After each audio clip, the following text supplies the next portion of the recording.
The room was the study I had seen on the TV screen, with Old Man Bai sitting at a large desk. As we entered, the door closed by itself behind us. I looked back, surprised. From the outside, the door looked white like milk, but from inside, it was clear. I had heard of one-way mirrors, shiny on one side, clear on the other. Bai must have used that idea, designing this door so he could see us as we came closer, explaining his quick question. I stepped forward. The 4 steel plates lay on the desk, and Bai was looking at them closely. Old Man Bai, any progress? I asked. Without looking up, he said, Brother Wei, you have only slept an hour. Why are you not resting? Before I could answer, Song Jian told him about my latest attack. Bai looked at me for a moment. Brother Wei, could you be too tired? I blinked. What does that mean? He rubbed his hands together. When someone is very tired, they can see things that are not real, called veridical hallucinations in psychology. His eyes stayed fixed on me. My face turned red. Old Man Bai, are you saying you don't believe a word I said?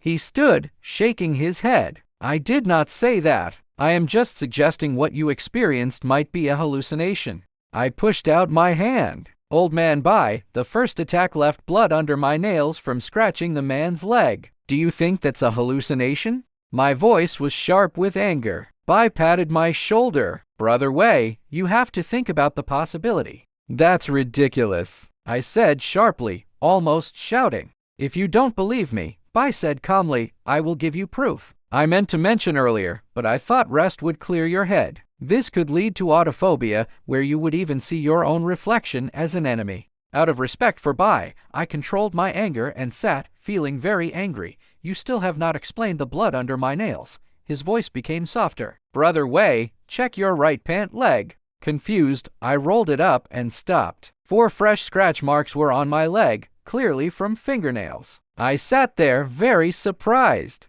Bai continued gently, when Song and I found you, we saw this but did not tell you, fearing it would upset you more. His words faded as my mind filled with chaos. 2 almost deadly attacks, could they really be hallucinations? Impossible. The details were too clear to be not real. But the scratches on my own leg, how? Had I, in a confused state, scratched myself, thinking it was an enemy? The attacks felt real, but the proof said otherwise. My thoughts were confused for a long time before I looked up. Old Man Bai, you did not even check the others? He frowned. Brother Wei, what kind of man do you think I am? I checked everyone, no one has leg scratches. Song Jian added, we did it together. Do you want to see our legs? No, I said quickly. I would never suspect Song or Bai.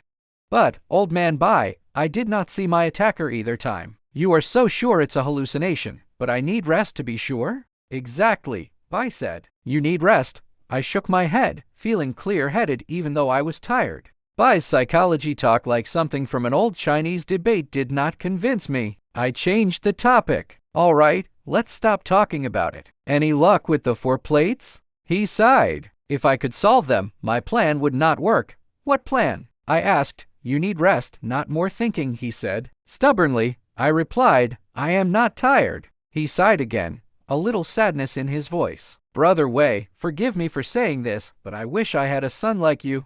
I understood the pain in his words, probably because of Baiqiu's betrayal. You are too kind, I said softly. He turned away briefly, then faced me. I kept these 4 plates because whoever has the 21 cannot understand treasure or use treasure without them. The design is complex. 1 missing plate might give a rough idea, but 4? No chance. So, these plates. Song Jian finished, they are bait to catch the thief. I thought for a moment. That might not work. Everyone knows you have them who would dare to challenge you. Where there is profit, Bai said, someone will take the risk. I will leave the plates on the desk and pretend to sleep, trying to make them come out. I doubted the plan would work. This very famous person, after years of hiding, seemed like a shadow of the old man Bai. Song and I looked at the plates. The writings were meaningless, not connected, with no clear link to the treasure or the 7 gangs and 18 societies. I excused myself and left, walking around the hallway until I found myself at Bai Su's door again.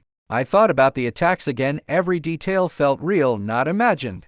I was sure they were not hallucinations. Bai Su's voice came, come in. I pushed the door open and went inside. She sat up quickly, her face pale with shock. Bandages still wrapped her body, but her cheeks had more color than before. I stepped forward. Miss Bai, don't be alarmed. She fell back, her voice weak. You did not escape. Uncle Song lied to me. No, I said quickly. He did not lie. I am safe now. Your father and the 7 gangs and 18 societies have made things clear with me. Let me tell you what happened. She looked doubtful but listened as I sat boldly on her bed's edge. She did not object, so I told her everything since her blackout ending with, "Do you think my last encounter was a hallucination?" As I spoke, her face became brighter, and when I finished, she tried hard to sit up, her cheeks red with a rosy glow. Against her slightly pale face, it made her look very beautiful. Unable to stop myself, I leaned forward and gently kissed her forehead before she could answer.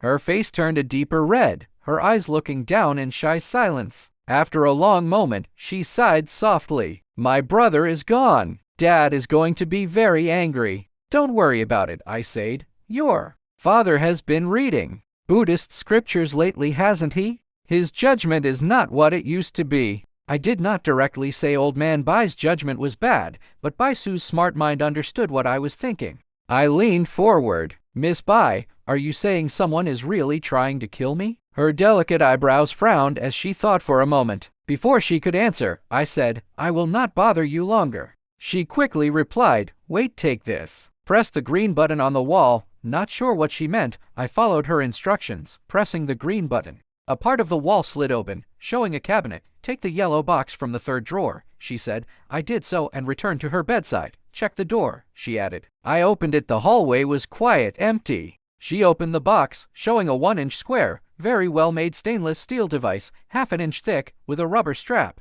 She had me lean forward, putting the strap around my neck so the device rested at my throat. This is an automatic motion camera, she explained, based on self-winding watch technology. It's probably the smallest in the world. I blinked. You think someone will try again? She nodded. Yes. It turns on with strong vibrations, recording 7 minutes of everything around you, even in the dark, thanks to its infrared system. Nothing will escape it. I touched the tiny, clever device. Your father's invention? Yes, she said. He sold the patent to a government. Everything here is paid for by his hard work. I could not stop myself. I leaned in and kissed her forehead again, then left unwillingly. Back in my room, I lay on the bed, eyes closed but fully awake, waiting for my enemy. He rubbed his hands together. When someone is very tired, they can see things that are not real, called veridical hallucinations in psychology. That's ridiculous, I said sharply, almost shouting. Bai continued gently, when Song and I found you, we saw this but did not tell you, fearing it would upset you more.